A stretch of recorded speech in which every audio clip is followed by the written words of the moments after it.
You probably have heard the age-old adage, actions speak louder than words. This simple sentence has been used many times, usually in situations where we have something to prove. Maybe we want to show that we are sorry for upsetting a friend. Maybe we handed in our tasks and apologized to our boss about it, and they replied with this. So, what we do has more weight than what we say we will do. However, what if we take the message of this adage a little further? What if our actions don't just prove something to someone else? What if our actions actually tell us who we are? That is where we arrive at one of Carl Jung's most insightful observations. You are what you do, not what you say you will do. So, actions speak louder than words, and actions are more authentic than words. But this quote has more than one facet to it. It has a notable philosophical basis as well. The history of psychology, psychiatry, and philosophy is filled to the brim with ideas that much of what we experience is closely led by our innate instincts, which we have very little control over. This is called determinism. It could be that our genes are that way, or it could be that our early social exposures form us up completely. A child born in a musical family will also have an affinity towards art. A child born in a family with many sports people will also have a liking for sports too. Similarly, poorer people would generally not progress their social class that easily. All of these are determinist statements. So, let's see. If my circumstances dictate much of my actions, am I just a product of my circumstances? Do I have no true personal say in how my life is run? If what I do is going to be based on just my circumstances, do I have no free will? Do I have no say? Contrary to many of his colleagues, Carl Jung replied with a firm, "You do." To understand Jung's perspective, let's pay attention to one excerpt from his 2 essays on analytical psychology. Try to figure out what it means.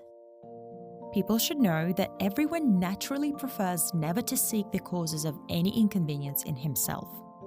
Compared with this odious risk, it seems infinitely more advantageous either to put the blame onto somebody else, or if the fault lies undeniably with oneself, at least to assume that it somehow arose of its own accord in early infancy. Did you get it?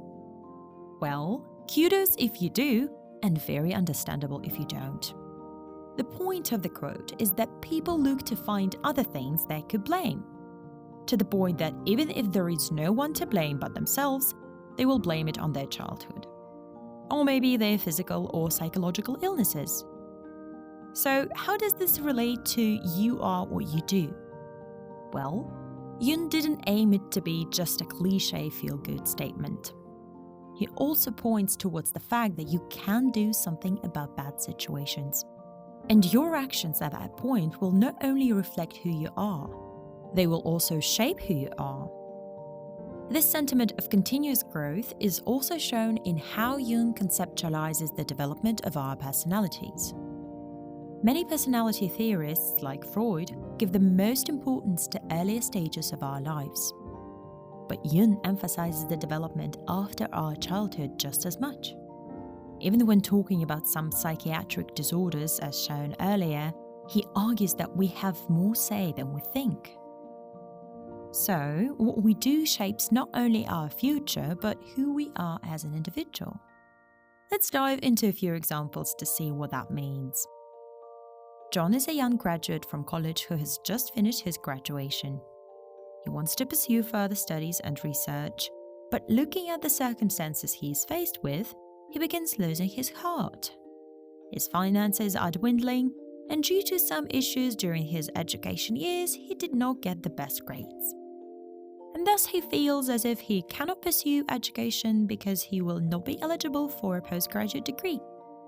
So he slumps down. Disheartened by the situation he is faced with, he lets go of his educational plans. So, pause now. Question time. Do you think John is a researcher? Do you think he is an academic? he certainly might have the expertise to go down that road, but his actions betray him. And so, even if he just says that he wants to go into further research, his actions don't follow him. Now, let's take a look at another individual similar to him. Harry is a young graduate from college who has just finished his graduation just as well. He too wants to pursue a career in academia. Due to some issues, he couldn't get the best grades. Plus, he is from a working class family. The financial situation isn't really that great either. He knows that due to his low grades, he might have to go for a less privileged institution. But he's curious and has great plans to study. So, he takes admission into a much less privileged university.